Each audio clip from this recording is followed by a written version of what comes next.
ልጆችዬ እንደምናችሁ? እግዚአብሔር ይመስገን እኔ በጣም ደህና ነኝ።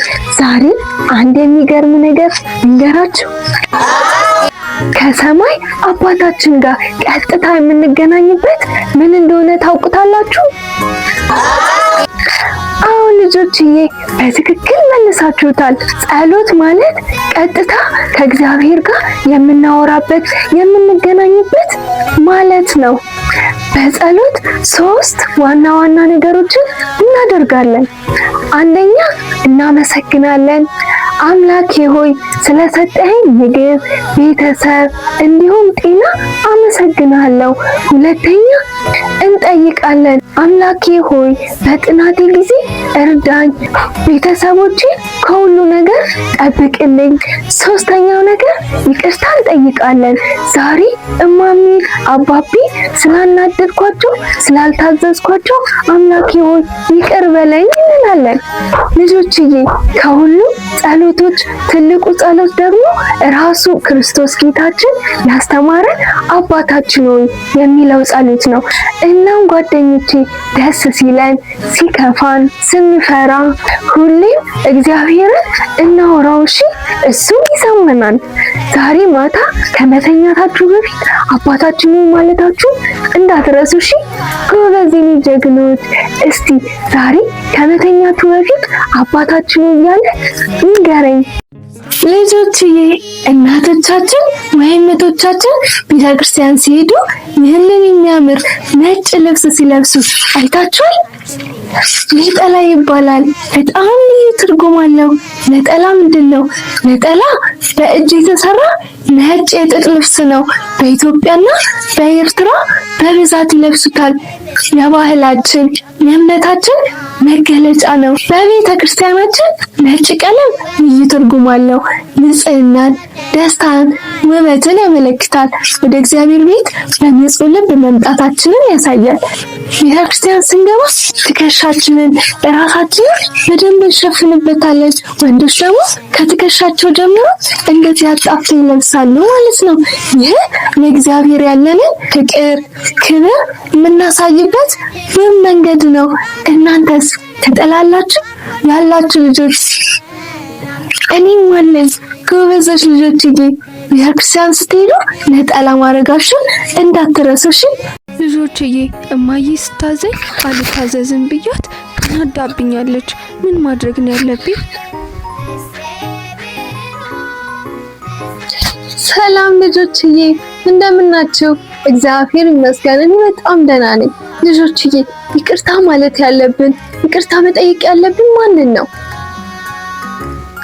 ልጆችዬ ይቅርታ መጠየቅ ማለት ቤተሰቦቻችን፣ እህት ወንድሞቻችንን፣ ጓደኞቻችንን አውቀንም ሳናውቅም በመናገር በመስራት አስቀይመናቸው ከሆነ ላጠፋው ጥፋት ይቅር በሉኝ እህቴ፣ ይቅር በይኝ ወንድሜ ሆይ ይቅር በለኝ ማለት ነው። ልጆችዬ ይቅርታ ባንባባል ግን ከፈጣሪ እንጣላለን። እኛ ብናጠፋ ፈጣሪ እግዚአብሔር እኛን ይቅር አይለንም ማለት ነው።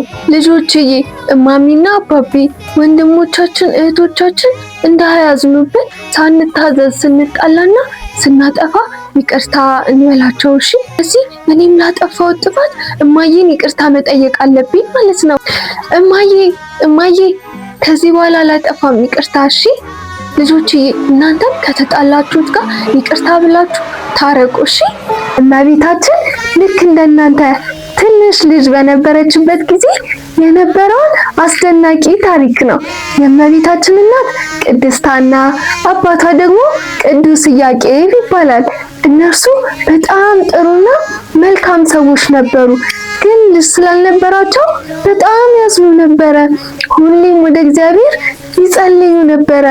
አንድ ቀን መልአኩ መጥቶ በጣም ልዩ የሆነች ልጅ እንደሚወልዱ ነገራቸው። እነሱም በጣም ደስ አላቸው። የሚወለደውን ልጅ እግዚአብሔር ቤት አገልጋይ አድርገው እንደሚሰጡ ቃል ገቡ። እመቤታችን 3 ዓመት ሲሆናት ወላጆቿ ቃላቸውን ጠብቀው ወደ ቤተ መቅደስ ወሰዷት። በዚያም ለ12 ዓመት ኖረች። መላእክትን ከሰማይ ምግብን ያመጡላት ነበር። እመቤታችን ከልጅነቷ ጀምሮ እግዚአብሔርን ትወድና ትታዘዝ ነበር። ሁላችንም እንደሷ ለመሆን እንሞክር። እሺ። የክርስትና መግቢያ በር ቅዱስ ጥምቀት እንደሆነ ታውቃላችሁ? የኦርቶዶክስ ተዋሕዶ ቤተክርስቲያን የምታስተምረውን ሁለት በጣም አሪፍ ነገሮችን በምሳሌ እንመልከት። አንደኛው በልጅነታችን የምንጠመቀው ጥምቀት ወይም የልጅነት ሰርተፍኬት። ልጆችዬ ገና ስንወለድ ወንዶች በ40 ሴቶች ደግሞ በ80 ቀናችን አንድ ጊዜ ብቻ የምንጠመቀው ነው። የማዬና አባዬ ልጆች የሆናችሁት ስለወለዷችሁ ነው አይደል? ግን በኦርቶዶክስ ተዋሕዶ አስተምሮ ደግሞ ሁላችንም የአብ የወልድ የመንፈስ ቅዱስ ልጅ የምንሆነው በየትኛው ሚስጥር ነው? በጥምቀት። ጥምቀት ማለት አምላካችን ወደ ቤተሰቡ ሲጠራን የሚሰጠን ልዩ የልጅነት ጸጋ ሰርተፍኬት ማለት ነው። ሁለተኛው ደግሞ ጥምቀት ቆሻሻን የሚያጥብልን ሁሌም ቤተክርስቲያን ጠዋት የምናገኘው ጥምቀት ማለት ነው።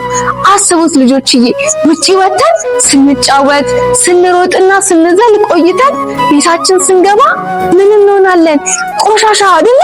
ልብሳችን በጭቃ እጃችን በአቧራ ተበክሎ ሊሆን ይችላል። እማዬና አባዬ እጅህንና እግርን ሂድና ታጠብ ይሉናል አይደለ? ልክ ቆሻሻ እንደሚታጠብ ሁሉ ጥምቀትን የመንፈሳዊ ቆሻሻችንን ማለትም የኃጢአትን እድፍ የምናጥብበት ነው ማለት ነው። ልክ ስንጠመቅ ከስንፍና ከውሸት ከነዚህ ትናንሽ ስህተቶች እንነጻለን ማለት ነው።